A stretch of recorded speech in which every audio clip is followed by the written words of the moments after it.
Good afternoon সবাইকে। So আজকে আমি বানাতে চলেছি পটল চিংড়ি। এখানে দেখো আমার চিংড়ি মাছ, আমি বড় বড় চিংড়ি ছিল, ওকে, বড় বড় চিংড়িগুলো আমি এরকম পিস পিস করে নিয়েছি। হবে এখানে আমার এই যে পটল, আলু আর এই যে পেঁয়াজ কুচি, দুটো শুকনো লঙ্কা দিব, সামান্য একটু জিরা ফোড়ন দিব। এর মধ্যে মশলা গুঁড়োর মধ্যে আছে হলো তোমার হলুদ গুঁড়ো, জিরার গুঁড়ো, লঙ্কার Kashmiri red chilli powder and roasted dhania powder, okay. আর এখানে পিউরিতে আছে আদা, রসুন, পেঁয়াজ, কাঁচা লঙ্কা পেস্ট। কড়াইতে তেল দিয়ে দিয়েছি, সরষের তেল। তেলটা আমার গরম হয়ে গেছে। এখন এটার মধ্যে আমি চিংড়ি মাছগুলো ভেজে নিব। এই যে আমার চিংড়ি মাছগুলো ভাজা হয়ে গেছে, এখন আমি এগুলি নামিয়ে নিব। এই তেলটার মধ্যেই চিংড়ি মাছ ভেজেছিলাম, যে এই তেলটার মধ্যেই আমি আলুগুলো ভেজে নিব। ভাজা হয়ে গেছে, এখন আমি আলুগুলি উঠিয়ে এই তেলেই পটলগুলি ভেজে নিব। ওই তেলের মধ্যেই পটলগুলি ভেজে নিব একটু লাল লাল করে।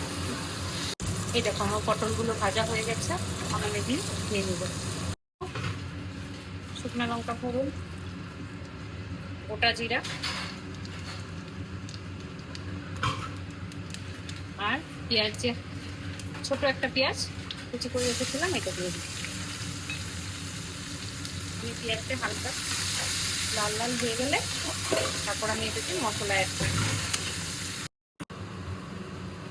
এই দেখো পেঁয়াজটা ভাজা ভাজা হয়ে গেছে, এখন আমি এটাতে টমেটো, আদা, রসুন, কাঁচা লঙ্কা, পেঁয়াজ পেস্টটা দিয়ে দিই।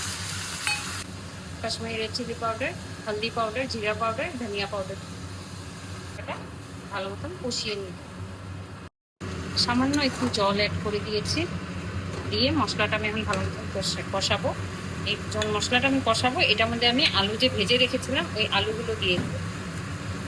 মশলার সাথে ভালো মতন কষানো হয়ে যাবে, একটু সিদ্ধও হয়ে যাবে। তখন লবণ অ্যাড করে দেবো, 1 চামচ লবণ দিলাম।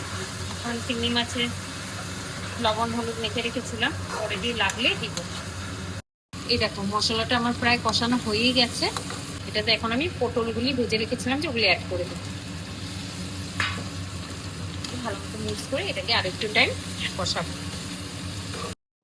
এই দেখো আমার মশলাটা ভালো মতন কষানো হয়ে গেছে, আলু পটল একটু ভাজা ভাজা হয়ে গেছে। এখন আমি এটাতে জল দিয়ে দিব। জল দিয়ে ভালো মতন নাড়াচাড়া করে ঢেকে দেবো। আলু পটল সিদ্ধ হওয়া অবধি, তারপর চিংড়ি মাছ দিব, ভাজা চিংড়িগুলো অ্যাড করে দেবো।